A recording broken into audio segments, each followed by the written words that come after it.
जी अस्सलाम वालेकुम। मैं हूँ अवैस सलीम और मेरे साथ हैं जावेदुर रहमान इस्लामाबाद से और हमारे दोस्त इमरान अहमद कराची से हमें ख़ास तौर पर ज्वाइन कर रहे हैं।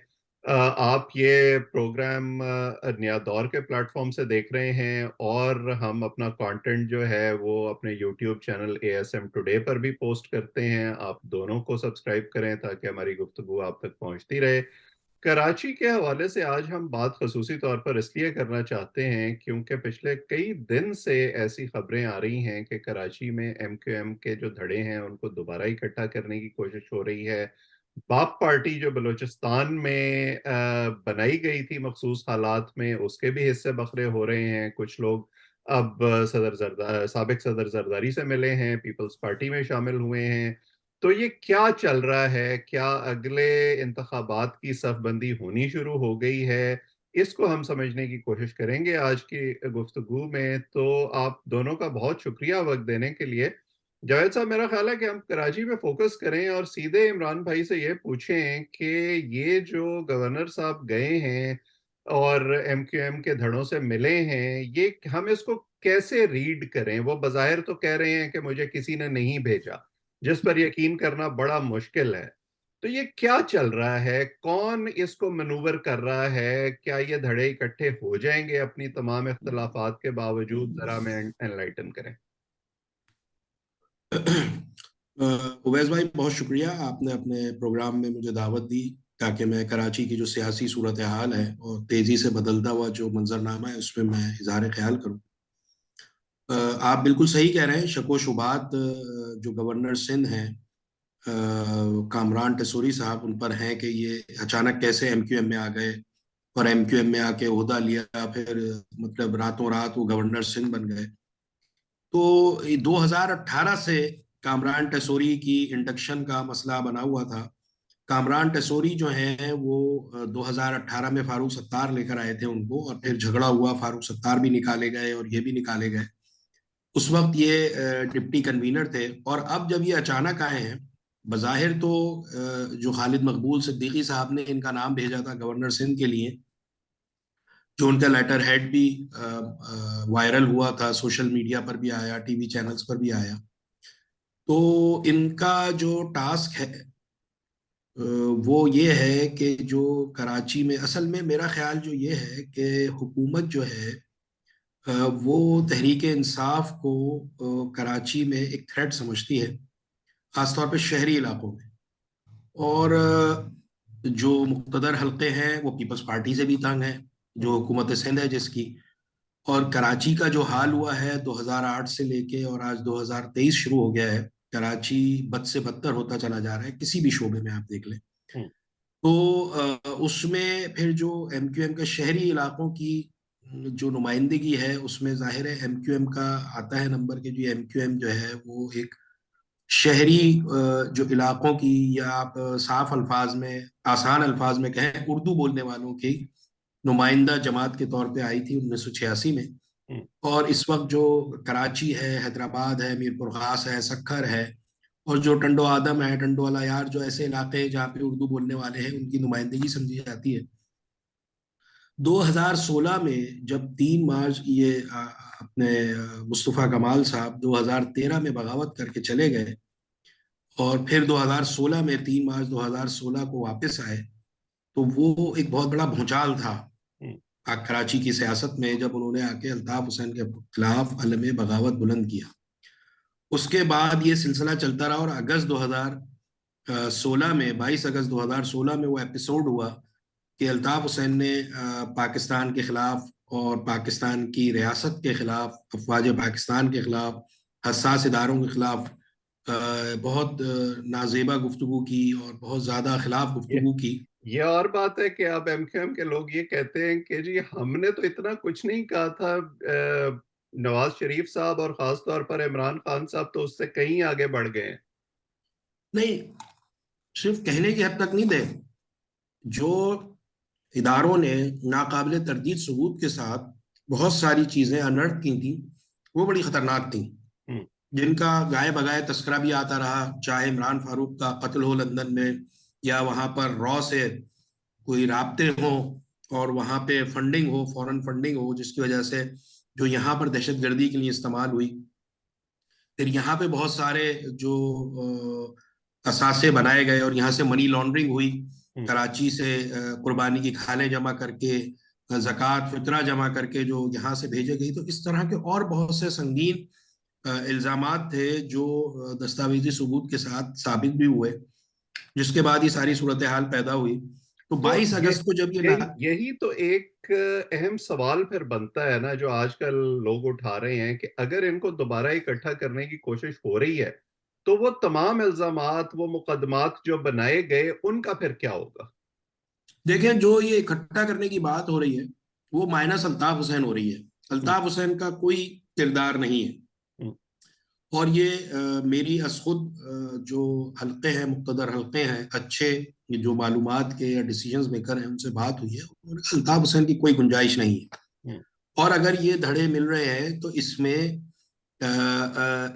किसी किस्म की सियासत की इजाजत होगी, किसी किस्म की कोई इससे हटके, जैसे आपने कहा, देखा, सबने सुनते होंगे कि कराची में दहशतगर्दी और कराची में असला और कराची में सदका, जक़ात, फितरा, चंदा, खाले, ये सब बंदूक की नोक पे होती थी। हम्म। तो इन लोगों को, वो लोग हैं जिनको सजा भुगत चुके हैं या उनको, उनके ऊपर से इल्जामात हट चुके हैं, गलत साबित हुए, वो दोबारा एक उनको धारे में शामिल किया, और बहुत से लोग जा चुके हैं छोड़ के। तो इस जमा करने में कोई ऐसा तासुर नहीं है कि ये एमक्यूएम लंदन, जो एमक्यूएम 22 अगस्त से पहले थी, वो दोबारा जो है रिवाइवल है उसका, ऐसी कोई प्रोग्राम नहीं है ना, ऐसी कोई इस चीज की इजाजत दी जाएगी कि उसी एमक्यूएम को लाए। ये एक वावेला जरूर है। हम्म। असल मसला ये है कि जो फारूक सत्तार की सूरत में, मुस्तफ़ा कमाल की सूरत में, जो उर्दू स्पीकिंग का जो आपका अल्लाह भला करे जो वोट बैंक था, वो बिल्कुल बिखर गया है। हम्म। अच्छा, फिर जो एमक्यूएम है उसकी मैं अब जो साफ बात करूंगा, एमक्यूएम की जो क़यादत है वो पहले नफीस होती थी, अब दहशतगर्द हो गई है इमरान खान के बकौल। और ये लोग भी, इनकी नफीस बड़ी कमजोरी। नफीस होने से पहले भी दहशतगर्द थे वो खान साहब के कागजों में। जी जी जी, वो पहले भी थे, लेकिन जब उनका साथ देने लगे तो वो अच्छे हो गए, हम्म। नफीस हो गए। और उनके, उन्हीं दहशतगर्दों के पास खान साहब अपनी हुकूमत बचाने के लिए 2022 में अप्रैल में जब ये सारा उनकी हुकूमत गिरी है, उससे पहले वो वहां पे तशरीफ भी लाए थे और उनसे दरखास्त भी की थी कि भाई मेरा साथ ना छोड़े। लेकिन बहरहाल ये एक पूरा सिलसिला है कि जो एमक्यूएम का सबसे बड़ा मसला उनकी लीडरशिप है। लीडरशिप जो है वो उनकी, मैं बिल्कुल कैंडिड बात करूंगा, वजारतें लेकर खामोश हो जाती है। हम्म। वजारतें इस चीज का इलाज नहीं है कि कराची की मसाइल या कराची की बीमारी का हल किया जाए। आज फैसल सब्जवारी साहब जो हैं, वो केपीटी के वजीर हैं, समंदरी उमूर के वजीर हैं, आईटी के मिनिस्टर जो है वो आपके अमीनुल हक साहब हैं। तो कराची में क्या बेहतरी पैदा हुई इनके आ जाने से, नून लीग से मुआहदा करने पर। हम्म। फिर इन्होंने मुआहदा किया पीपल्स पार्टी से। पीपल्स पार्टी से क्यों मुआहदा किया इन्होंने? पीपल्स पार्टी को क्या दिया? हम्म। पीपल्स पार्टी की क्या सपोर्ट कर सकते थे? पीपल्स पार्टी तो हुकूमत में थी, हम्म। हुकूमत सिंध है, उसकी बिला शिरकत गैर है वो, मतलब किसी की कोई अलायंस वाली हुकूमत नहीं है कि उनको किसी की मदद की जरूरत हो, वो अकेली पीपल्स पार्टी ने हुकूमत बनाई हुई है। हम्म। तो पीपल्स पार्टी की एक जेस्चर था इमरान खान को गिराने में मदद देने पर, कि जो इनको कहा कि जी मैं आपका एडमिनिस्ट्रेटर लगा देंगे, आपके चारों अजला में जो हैं वो आपके एडमिनिस्ट्रेटर, जो जिलाई हुकूमत है, डीएमसीज कहलाती है, डिस्ट्रिक्ट म्यूनिसिपल कारपोरेशन, जो जहाँ पे कोरंगी है, सेंट्रल है, ईस्ट है और गरबी है, जो वेस्ट है, साउथ है, इनमें आपके एडमिनिस्ट्रेटर लगा देंगे। ये उस पर तैयार हो गए, दस्तखत हम्म। कर दिए। तकरीबन 8 महीने बाद तक, अब जाके कोई इनके कहने पर एडमिनिस्ट्रेटर लगाया है, जिस पर इलेक्शन कमीशन ने एतराजात कर दिए हैं और वो भी मामला लटका हुआ है। हम्म। और वो भी सिर्फ इसलिए लेकर आए, इनको भी पता है कि अगर 2 महीने बाद, 1 महीने बाद, 3 महीने बाद इलेक्शन हुए तो क्या खिदमत करेंगे एडमिनिस्ट्रेटर बन के, इन्होंने क्या हासिल कर लेना है कराची के लिए? लेकिन सीटों का लालच और जो असल काम था एमक्यूएम का, उसको खत्म करके, मतलब एक चैलेंज होना चाहिए था पीटीआई के लिए भी। एमक्यूएम 40 साल से इधर है, पीटीआई के लिए भी चैलेंज होना चाहिए था। पीपल्स पार्टी भी आराम से हुकूमत कर रही है, उसको भी कोई परेशानी नहीं है, क्योंकि एमक्यूएम के वुजरा के, एमक्यूएम के एमपीएस के, एमक्यूएम के एमएनएस के सारे काम हो जाते हैं, चाहे वो हुकूमत सिंध के पास हो या विभाग के पास हो। बिल्कुल। उनको कोई फिक्र नहीं है कि कराची में क्या हो रहा है। कोर्ट में दो चार केस कर देते हैं, वो केस खींचते रहते हैं और ये अपनी फेस सेविंग करते रहते हैं। या फिर ट्रांसफर पोस्टिंग तो केएमसी, तो ये केएमसी। हमारे एमक्यूएम के दोस्तों को ये याद नहीं था, जरदारी साहब का मशहूर जमाना फिक्रा के मुआहदे कोई कुरान और हदीस नहीं होते जिन पर अमल करना जरूरी हो। अब अगर वहां से उनको एक तरह से वो उम्मीदें उनकी पूरी नहीं हुई और वो एग्जिट स्ट्रेटेजी ढूंढ रहे हैं, तो अहम सवाल ये है जो आपने पहले वोट बैंक की बात की थी कि माइनस अल्ताफ हुसैन, क्या वो वोटर जो अभी घर बैठा हुआ है और जो अल्टरनेटिव्स इतने अरसे में उनके सामने पेश किए जाते रहे हैं उनको वो एक्सेप्ट करने पे तैयार नहीं हुआ, क्या वो माइनस अल्ताफ हुसैन इन सबको इकट्ठा नई क़यादत के तौर पे तस्लीम कर लेगा? और देखिए इमरान साहब, एक, इसके साथ एक एक और भी ऐड जी कर जी, लें कि आपने कल या परसों की ही अल्ताफ हुसैन साहब की एक वीडियोस जैसे आती रहती हैं, वो कह रहे हैं नवाज शरीफ साहब से कि मेरे साथ इंसाफ करें और मुझे मेरा नेशनल आईडी कार्ड जो है पाकिस्तान का वो इशू करवा दें। वो दरख्वास्त कर रहे हैं नवाज शरीफ साहब से। इस बात से एक इम्प्रेशन ये जाता है कि एम क्यू एम जो मौजूदा है खालिद मकबूल साहब के अंडर, जो वो किसी न किसी तौर पर इनके साथ, जिस तरह इनका हमने यही सुना है कि इनकी राब्ता कमेटी अल्ताफ भाई के साथ राब्ते में होती है, तो क्या ये उनके साथ राब्ते में है अभी भी, या ये एक इम्प्रेशन गलत है? आप कैसे देख? देख, मुझसे आप पूछ रहे हैं तो जी जी, ललित साहब, मसला आपसे। ये है कि जिस दिन से 2016 से लेकर, जब से 22 अगस्त का हुआ और आज 2023 यकम जनवरी हमारे पाकिस्तान में, आज तक इनके किसी वजीर, किसी मुशीर, किसी एमपीए, किसी लीडर, किसी राब्ता कमेटी के मेंबर ने अल्ताफ हुसैन के खिलाफ एक मामूली सी बात भी नहीं की, नर्म तरीन बात। चले मुस्तफ़ा कमाल ने तो बगावत की थी और बड़े सख्त जुमले बोले थे, इन्होंने आज तक एक जुमला नहीं बोला, ये तक नहीं बोला नर्म से नर्म के अल्ताफ हुसैन साहब, पाकिस्तान के खिलाफ बोलना किसी तरह मुनासिब नहीं है, ये तक नहीं बोला। इनमें से बिल्कुल आपकी बात दुरुस्त है, मैं लेकिन इस हद तक के राब्ते हैं तो इसमें से चंद लोगों के राब्ते तो हो सकते हैं, लेकिन सबके राब्ते होना ये मुमकिन नहीं है, क्योंकि यहाँ पे मॉनिटरिंग भी बड़ी सख्त है और ये उनकी ख्वाहिशात के मुताबिक जो है अमल नहीं कर रहे, ये उनकी ख्वाहिशात पूरी नहीं कर रहे, जिसकी वजह से ये तंग है। और फिर जो अल्ताफ हुसैन के जो यहाँ पे कारिंदे हैं, या अल्ताफ हुसैन का जो नेटवर्क है, उसको एजेंसियों ने और कानून नाफिज करने वाले इदारों ने बुरी तरह तोड़ा है। इसकी वजह से उनके राब्ते भी इतने आसान नहीं है जितने कहे जाते हैं, लेकिन ये है कि ये लोग खौफजदा बहुत हैं अल्ताफ हुसैन से, और ये उनके खिलाफ बात करने को तैयार नहीं है, क्योंकि अच्छा, अल्ताफ हुसैन से खौफजदा इसलिए है कि ये अल्ताफ हुसैन इन सबकी असलियत जानते हैं, और वो गाए बगाए कहते भी रहते हैं, अगर उनको इजाजत मिल जाए तो वो मीडिया पर आकर भी बोल देंगे। फारूक सत्तार के बारे में बहुत कुछ बोल चुके हैं, वसीम अख्तर को ताजा तरीन गद्दार करार दिया है उन्होंने, खालिद मकबूल को भी दिया है। मैं आपको एक बड़ी अहम ये बात बताऊं, खालिद मकबूल सिद्दीकी के खिलाफ पूरी जेआईटी पड़ी हुई है उनके करीबी दोस्तों की। ये बात अभी इतनी आम नहीं हुई है, मैं आपको बता रहा हूँ कि इतनी जो जेआईटी उनके करीबी दोस्त हैं, आदिल अंसारी हैं एक साहब उर्फ जिम्मी, एक शाहिद मुत्तहिदा है, ये दो मेन आदमी हैं। इसके अलावा जो हैं मजीद लोग हैं, लेकिन वो इतने अहम नहीं जितने ये अहम है, जिन्होंने जेआईटी में इकरार किया है कि हम जो हैं भारत गए थे, हमें खालिद मकबूल सिद्दीकी ने भेजा था, हम खालिद मकबूल सिद्दीकी के ये दोनों राइट हैंड थे, दोनों राइट हैंड थे। और इनके इनके बहुत मवाद पकड़ा गया, जामिया कराची में इनका नेटवर्क था जहां से ये मनी लॉन्ड्रिंग के लिए पैसे मंगाते थे, और जो भारत में भारत के लिए जो काम कर रहे हैं, रॉ के लिए जो काम कर रहे हैं, महमूद सिद्दीकी जो कमर मंसूर के बड़े भाई हैं, उनके साथ राब्ते में थे। और ये खालिद मकबूल सिद्दीकी साहब के इन्होंने जीआईटी में जगह जगह नाम लिए, तो ये बड़ी कमजोर पिच लेकिन पर है खालिद मकबूल इमरान भाई, सिद्दीकी मसला अभी तो वो। ये है ना कि इस तरह की जेआईटी रिपोर्ट्स को इस्तेमाल करके सियासी मैनूवरिंग तो करा ली जाती है, लेकिन ये इनमें से कोई भी रिपोर्ट अपने मंतकी अंजाम तक नहीं पहुंचती।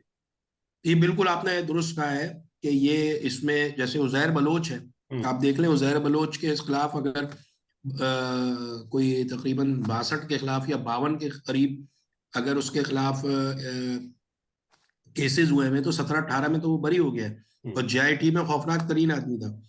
लेकिन अगर ये करना चाहें तो वो कर सकते हैं। हम्म। अल्ताफ हुसैन के जो वो है सहर है, समझना चाहिए लोगों को, लोगों को भी अकल आनी चाहिए भाई। 2015 तक, 16 तक, 22 अगस्त 2016 तक तो अल्ताफ हुसैन था ना। क्या उस वक्त कराची के मसाइल हल हो गए थे?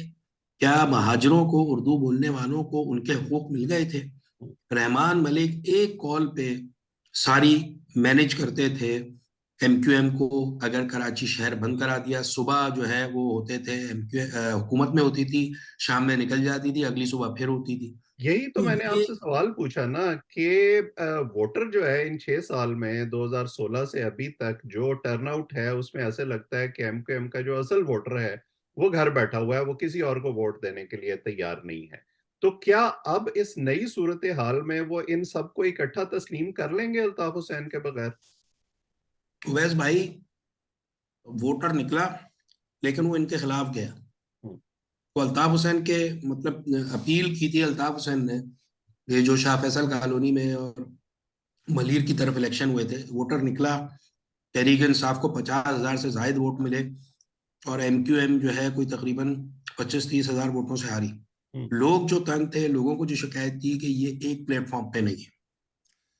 अच्छा, फारूक सत्तार खुद बेचैन है जाने के लिए कि मैं एमक्यूएम में चला जाऊं। मुस्तफ़ा कमाल जो है, उन्होंने अगरचे बहुत कुछ कहा, एमक्यूएम के खिलाफ भी गए, लेकिन उन्होंने गाए बगाए ये पेशकश भी की कि मैं कराची के वसीतर मफाद में जहां कहें चलने को तैयार हूं। ये जब ये बात कही जाती थी तो ये जो है ना, ये मुखालफाना गुफ्तगू शुरू कर देते हैं एमक्यूएम वाले, ये एक्सेप्ट करना नहीं चाहते। इसकी बड़ी वजह यह है कि सबकी दुकानें खुली हुई हैं।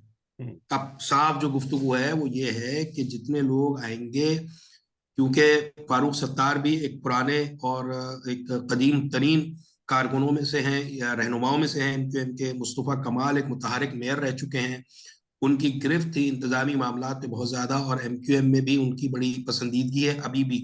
और अनीस कायम खानी वो आदमी जो कारकुनों को नाम से जानता है, हम्म। तो कारकुन इसी बात पे खुश होता है कि उनका जो लीडर है वो उनको नाम से जानता है। इनके आने से जो इस वक्त लोग हैं, जो एक टेलीफोन कॉल पर, जो एक काम हो जाने पर, जो दो वजारतें मिलने पर सब कुछ करने को तैयार हो जाते हैं, वो खतरा समझ रहे हैं इस इंजमाम को। हम्म। और मैं ये समझता हूं, जो सियासी मुबस्सिर ये समझते हैं अगर ये एक हो गए, एमक्यूएम का जो कारकुन जो घरों में बैठा हुआ है वो भी आ जाएगा। क्योंकि वो नाराज इसलिए है कि जो इस वक्त एमक्यूएम की लीडरशिप है वो महाजरों के लिए या उर्दू बोलने वालों के लिए, कराची के लिए कुछ नहीं कर रही। और इसने गुज़िश्ता 2018 से लेकर आज तक, 2016, बल्कि 2016 से लेकर आज तक इन्होंने कोई एक यूनिवर्सिटी, तो बहुत बड़ी चीज है, इन्होंने जरा सा काम नहीं करा सके, छोटे से काम नहीं करा सके, छोटे छोटे ये पहले तहरीक इंसाफ के हाथों चले गए, दो वजारतें लेनी, कानून की वजारत ले ली, वो आपको पता है फरूक नसीम किन कामों में मसरूफ थे। फिर आपके अमीनुल हक थे, वो आईटी की पहले डॉक्टर साहब को दी, डॉक्टर खालिद मकबूल को कहने लगे मैं डॉक्टर हूँ और मुझे आईटी की दे दी। तो भाई क्यों ली थी तुमने?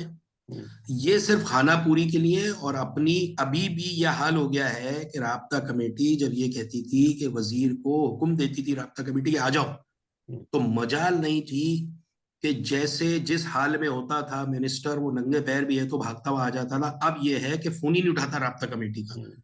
तो इसने एमक्यूएम को जो लीडरशिप की कमजोरी और जो वजारतों के लालच और जो इंसेंटिव्स की आमद थी, उसने एमक्यूएम को बिल्कुल एतमाद जो है उसका खो दिया कौम में से। और उन्होंने वो समझने लगे जी अल्ताफ हुसैन जो है बस वही निजात दहिंदा है, हालांकि वो भुगत चुके हैं अल्ताफ हुसैन के दौर को। चले शुहदा इमरान साहब, पाकिस्तान जो है वो सबसे बड़ी मिसाल है कि किसी पार्टी का आपने कोई कब्रिस्तान सुना है? एमक्यूएम का कब्रिस्तान है अपना, और कुछ नहीं है। बिल्कुल तो सही। ये चीजें बड़ी इंडिकेटर है लोगों को अक्ल की भी, और लोगों को समझने की जरूरत है कि भाई आपको अपने काम करने हैं, आपको मंजिल चाहिए, रहनुमानी चाहिए।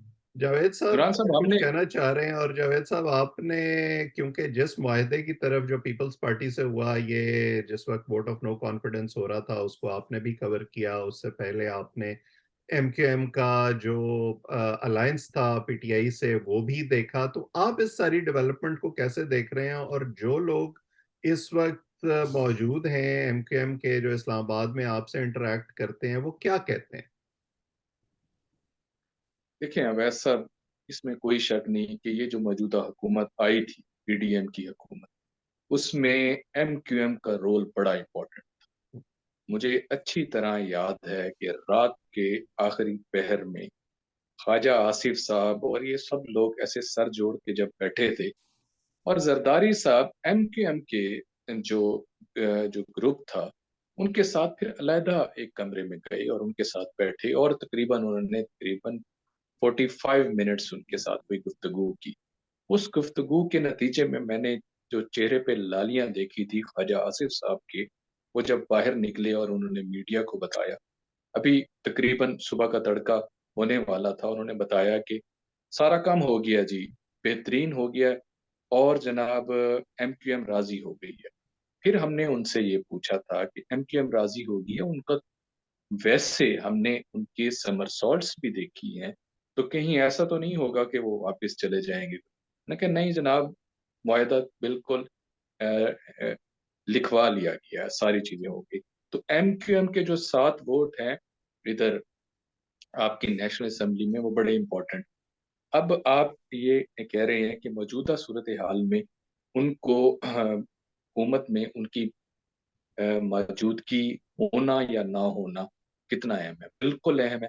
अगर ये आपके जो 130 125 मेंबर जो इस्तीफे देने के लिए बैठे हैं, पीटीआई के मैं बात कर रहा हूँ, और 30 आपके पीटीआई के मेंबर तो अभी मौजूद असेंबली के अंदर वैसे भी हैं जो डेसिडेंट्स हैं, इनको अगर पता चले कि कि अगर एमक्यूएम थोड़ी सी इनसे आगे पीछे हो जाए, क्योंकि आज ही की बात है, इमरान साहब को बहुत अच्छा इस चीज का पता होगा कि उन्होंने लोकल बॉडीज इलेक्शन से रिलेटेड ये बात की है कि हल्का बंदियां जल्दी कर दें, नहीं तो हम एहतजाज करने वाले हैं। हम्म। और उनका एहतजाज जिस सूरत में होता है वो हमें न, बहुत पहले गुफ्तगू शुरू करने से करते वक्त इन्होंने, इमरान साहब ने ये बात लेकिन मुझे कही। ये तो नहीं लगता कि वो इस हुकूमत को छोड़ेंगे अब ये मुद्दत पूरी होने से पहले। मैं मुझे कुछ लगता कहना है चाहूंगा अवैस भाई। अगले इलेक्शन के लिए कुछ कर रहे हैं। जी इमरान भाई, आप क्या कह रहे हैं?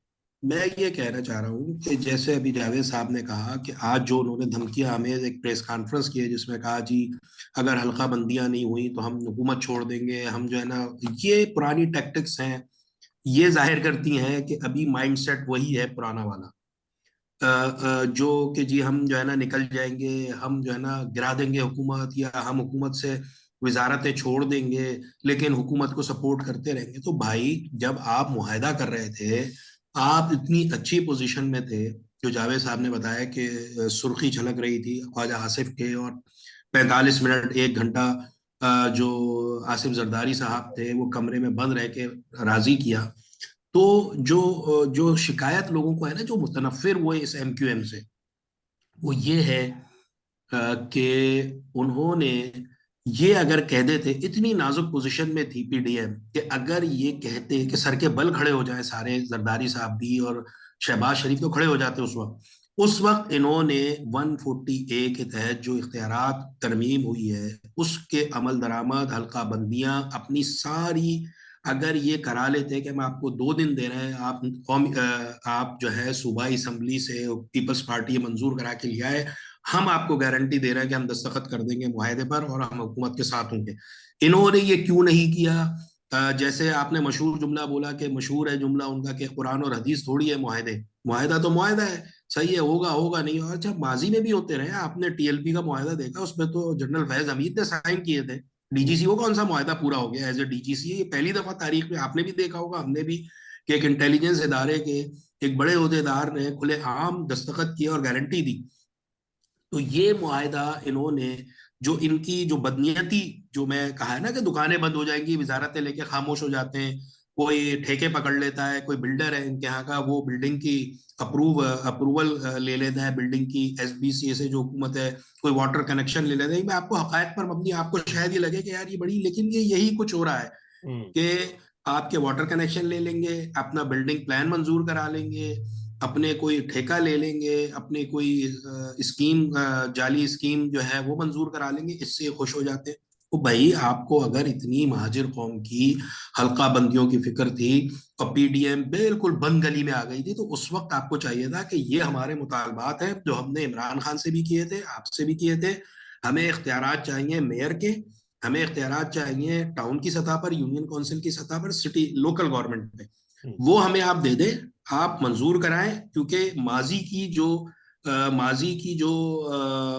मिसालें मौजूद हैं जिसमें वादा खिलाफी की हमेशा इनके साथ, चाहे नवाज शरीफ हो, चाहे नवाज शरीफ के दौर में तो 92 का ऑपरेशन हुआ था, फिर नवाज शरीफ के दौर में 2013 का ऑपरेशन हुआ था, फिर दोबारा ये उस वक्त सूबाई हुकूमत पीपल्स पार्टी की थी। अब तो कम अज कम इनको चाहिए था, जो राग अलापते रहते थे कि महाजिरों का, आज जो खालिद मकबूल सिद्दीकी ने रोना रोया है कि जी हम निकल जाएंगे, वादा खिलाफी कर दी, हमें तो पता। अबे भाई तुम इतने इतने बेखबर आदमी हो, तुम इतने लाउबाली आदमी हो, तुम्हें पता ही नहीं है 15 जनवरी को इलेक्शन होने। ये तो अनाउंसमेंट बहुत दिनों से हुआ है कि 15 जनवरी को इलेक्शन होंगे। फिर अभी 15 दिन पहले तो कोर्ट ने कह दिया जी इलेक्शन कराओ 15। ये कह रहे हैं जी हमें टीवी चैनल से अभी पता चला कि 15 जनवरी को इनकी दिलचस्पी का ये आलम है, इनकी तैयारियों का ये आलम है कि इनको पता ही नहीं है कि 15 जनवरी को इलेक्शन होने हैं।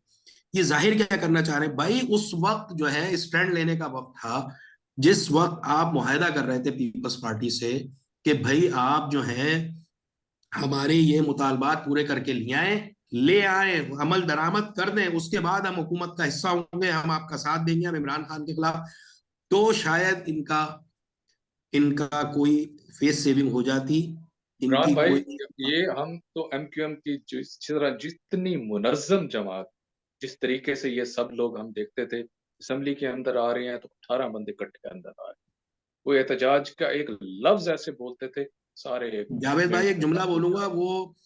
वो दौर गया जब खलील खां फाख्ता उड़ाया करते थे। हम नहीं फाख्ता उड़ा सकते, ये एग्जैक्टली, कौवा मैं नहीं उड़ा आपसे सकते। इसीलिए अगली बात यही इसीलिए तो पूछने खलील वाला था। खान को अब अपने आप को नए तरीके से पैकेज करने की जरूरत है। वो कोई नई स्ट्रेटेजी ढूंढ रहे हैं जी और जी। ऐसे लगता है कि इसमें कहीं ना कहीं कोई पसे पर्दा मुहर्रिकात भी हैं, लेकिन हमारी सियासी तारीख हमें यही बताती है कि इस तरह के अवामिल जो हैं उनसे चीजें हमेशा खराब ही हुई हैं, उनका कोई देर पा हल नहीं निकला है।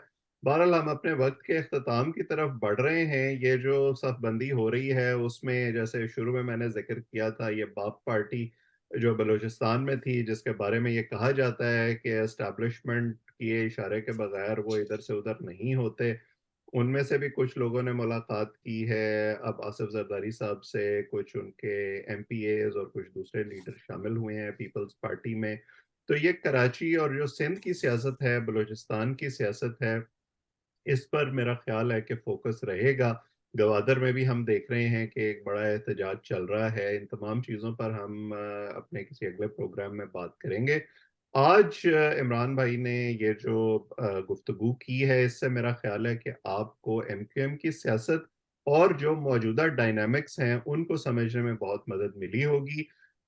मेरे दोनों मेहमानों का बहुत शुक्रिया। आप इस चैनल को सब्सक्राइब करें ताकि हमारी गुफ्तगू आइंदा भी आप तक पहुंचे। कमेंट सेक्शन में अपनी राय से भी ज़रूर आगाह किया करें। अगले प्रोग्राम में किसी और मौजू के साथ और किसी और मेहमान के साथ आपकी खिदमत में दोबारा हाजिर होंगे। आप सबका बहुत बहुत शुक्रिया।